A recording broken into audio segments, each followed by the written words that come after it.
Hi, my name is सूरज। आइए हम बात करते हैं इस वीडियो में सेल के शेप एंड साइज़ के बारे में कि सेल के शेप क्या होते हैं, साइज़ क्या होती हैं।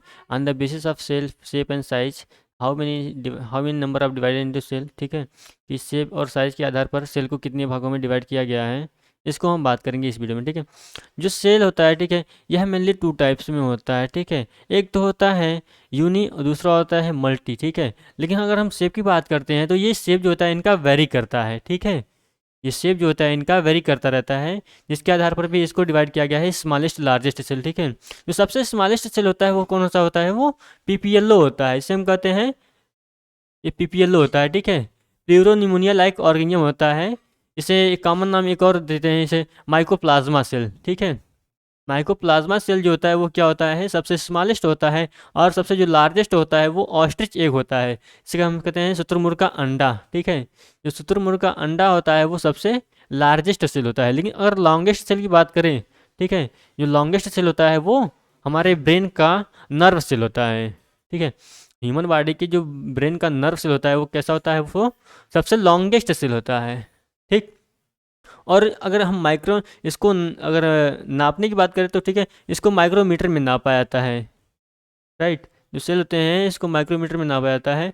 तो इसको भी डिवाइड किया गया है टू कैटेगरी में, कि सेल्स जो होते हैं वो मतलब सेल की जो साइज होती है वो कितनी टाइप्स में होती है। ठीक है, तो आइए देखते हैं कि इसको on the basis of visualization, ठीक है, इसको दो भागों में डिवाइड किया गया है, लाइट माइक्रोस्कोप के आधार पर और इलेक्ट्रॉन माइक्रोस्कोप के आधार पर। ठीक है, तो जितने लाइट माइक्रोस्कोप से दिखाई देते हैं, ठीक है, वो इलेक्ट्रॉन से थोड़े बड़े होते हैं, है ना। जितने भी लाइट माइक्रोस्कोप से हमें ऑर्गेनिज्म दिखाई देते हैं वो इलेक्ट्रॉन से बड़े होते हैं। इलेक्ट्रॉन माइक्रोस्कोप में बहुत ही स्मॉलेस्ट सेल को देखा जाता है। आइए देखते हैं कौन कौन से आते हैं इलेक्ट्रॉन माइक्रोस्कोप में और कौन आते हैं लाइट माइक्रोस्कोप में। ठीक है, तो जितने भी एटम्स होते हैं, स्मॉल मॉलिक्यूल्स होते हैं, प्रोटीन्स होते हैं, लिपिड होते हैं, ठीक है, और वायरस होते हैं, ये सभी जो होते हैं वो इलेक्ट्रॉन माइक्रोस्कोप से देखे जाते हैं। ठीक है, जितने भी प्रोटीन होते हैं, एटम्स होते हैं, लिपिड होते हैं और वायरस होते हैं, इन सभी को हम इलेक्ट्रॉन माइक्रोस्कोप से देखते हैं। लेकिन जितने भी क्लोरोप्लास्ट सेल्स होते हैं, ठीक है, मोस्ट ऑफ द सेल जो होते हैं bacterial cell, plant cell, animal cell, fish egg, ठीक है, इनको हम क्या करते हैं, लाइट माइक्रोस्कोप से देखते हैं। लाइट माइक्रोस्कोप से हमें देखना ये बहुत ही आसान होता है, इससे हम इसको आसानी से देख लेते हैं। ठीक है, यहाँ थोड़ा सा ध्यान रखिएगा कि जो प्रोटीन के सेल्स होते हैं, ठीक है, ये 10 nm के होते हैं। ठीक है, प्रोटीन के सेल जो होते हैं वो 10 nm के होते हैं, और लिपिड जो होता है वो 1 to 10 के बीच में होता है, मैक्सिमम 5 nm का होता है लिपिड। राइट, इधर जो बैक्टीरिया होता है ये जो होता है ये 100 nm का होता है। नहीं, वायरस जो होता है, जो वायरस होता है ये कितने nm का होता है, ये 100 nm का। लेकिन जो मोस्ट ऑफ बैक्टीरिया होते हैं ये 1 माइक्रोन मीटर के होते हैं। मोस्ट ऑफ बैक्टीरिया जो होते हैं 1 माइक्रोन मीटर से 10 माइक्रोन मीटर के बीच में होते हैं, और जो प्लांट सेल होते हैं ये 10 to 100 के बीच में होते हैं। राइट, और एक है इधर, हाँ, क्या फिश का जो अंडा होता है ये 1 nm का होता है। ठीक है, इसके आधार पर भी इसको भी और भी डिवाइड किया गया है कि जितने भी यूनिफाइड हम आई से अपने देख सकते हैं, किस किस सेल को हम अपनी आंखों से देख सकते हैं। ठीक है, तो वो कौन कौन सा होता है, ये फिश का एग होता है, ठीक है, हमिंग बर्ड के एग्स होते हैं, और ह्यूमन बींग के जो बॉडी होती है इसको हम अपने आई से देख सकते हैं। ठीक है, और क्या इधर जो फिश होते हैं, सबसे लार्जेस्ट जो एनिमल्स होते हैं इसको भी हम देख सकते हैं, यानी कि सबसे लॉन्गेस्ट जो बॉडी है, ठीक है, वो फिश की है, और सबसे लॉन्गेस्ट जो ट्री है ये कौन सा है, ये कैलिफोर्निया का रेडवुड है। ठीक है, जो सबसे लॉन्गेस्ट है।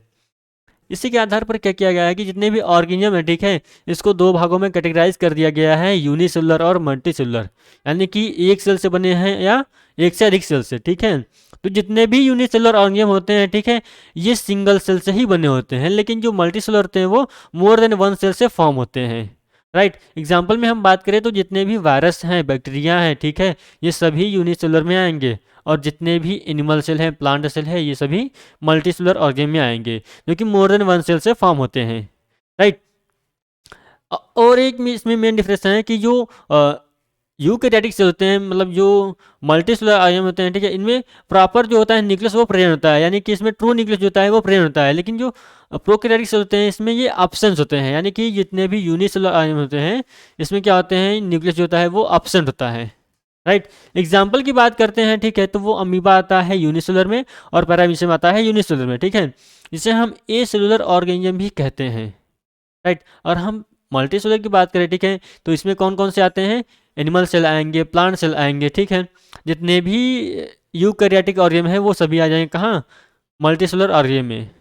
एग्जाम्पल डायग्राम देखते हैं, ये कौन कौन से होते हैं, देखिए इधर है, ये दो डायग्राम है, ठीक है, एक है यूनिसेलुलर का, दूसरा है मल्टीसेलुलर का, ठीक है। तो यूनिसेलुलर में कौन है, ये बैक्टीरिया है, राइट, ये है बैक्टीरिया, और इधर कौन है, ये एनिमल सेल है, ठीक। तो इसमें क्या डिफरेंस है आपको दिख रहा है, इसमें देखकर बताइए आप लोग, इसमें क्या डिफरेंस है मेन, बताइए।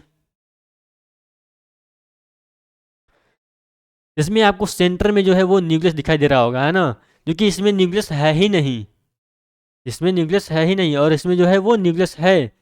साथ ही साथ क्या है, इसमें माइटोकॉन्ड्रिया भी है, ठीक, माइटोकॉन्ड्रिया भी है इधर, क्लोरोप्लास्ट भी है, गोल्गी बॉडी भी है, ठीक, गोल्गी बॉडी है, राइबोसोम्स बहुत सारे हैं, और वैक्यूल भी है इधर, ठीक, इधर न्यूक्लियर मेम्ब्रेन भी होता है, राइट, जो कि इसमें नहीं होता है। इसमें कहीं न्यूक्लियस दिख रहा है आपको, इसमें कहीं भी न्यूक्लियस नहीं है, ठीक है।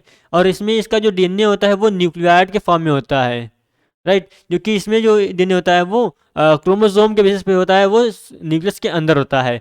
और इसमें फ्लैजिला है, एक फ्लैजिला रहता है इसे, जो कि इसे लोकोमोशन करने में हेल्प करता है। और इसका जो साइटोप्लाज्म होता है, इसी में सारे जो ऑर्गन्स होते हैं ये घुले होते हैं, इसमें एक्सेप्ट राइबोसोम पाया जाता है, बाकी जो सेल ऑर्गन्स होते हैं वो एब्सेंट होते हैं बैक्टीरिया में। बैक्टीरिया में जितने भी सेल ऑर्गन्स होते हैं वो सभी एब्सेंट होते हैं एक्सेप्ट राइबोसोम। राइबोसोम जो होता है इसमें प्रेजेंट होता है, ठीक है। और ये भी है कि इनमें जो सेल वॉल होता है, ठीक है, इनमें सेल वॉल पाया जाता है, लेकिन अगर हम इसमें बात करें एनिमल सेल में, तो एनिमल सेल में सेल वॉल नहीं होता है, प्लांट सेल में होता है, ठीक है। प्लांट सेल में जो होता है वो सेलुलोज का बना होता है, उसमें सेल वॉल होता है, लेकिन इसमें जो सेल वॉल होता है, ठीक है, ये पेप्टाइडोग्लाइकान का बना होता है, और इसमें 3 लेयर होता है बाहर की ओर, राइट। और भी जो इसमें डायग्राम में जो डिफ्रेंसिएशन आपको दिख रहा है, ठीक है, उसको मेंशन करिएगा, है ना, और इसको अच्छे से समझिएगा डायग्राम को, यहाँ पर आपको एकदम क्लियर हो जाएगा कि जो यूनिसेलुलर है मल्टीसेलुलर है इसमें क्या डिफरेंस है मेन, ठीक है। तो इस डायग्राम को आप स्क्रीनशॉट लेकर रख लीजिएगा, ठीक है, जिससे आप इसको आइडेंटिफाई कर सकेंगे आसानी से। ठीक है, आज की क्लास में इतना ही। नेक्स्ट क्लास में बात करेंगे सेल थ्योरी के बारे में, कि सेल थ्योरी किसने डिस्कवर किया था और उसमें कौन कौन से फेज होते हैं, ठीक है। तो ऐसे ही सेल थ्योरी को पढ़ने के लिए, ठीक है, आगे वीडियो में कंटिन्यू रहने के लिए क्या करिए कि जो अल्ट्रा वायलेट है, ठीक है, अल्ट्रा वायलेट को सब्सक्राइब करके रखिए और बेल आइकन को प्रेस करके रखिएगा, ताकि जो भी नोटिफिकेशन आए उसको आप आसानी से देख सकें वीडियो को। Thank you.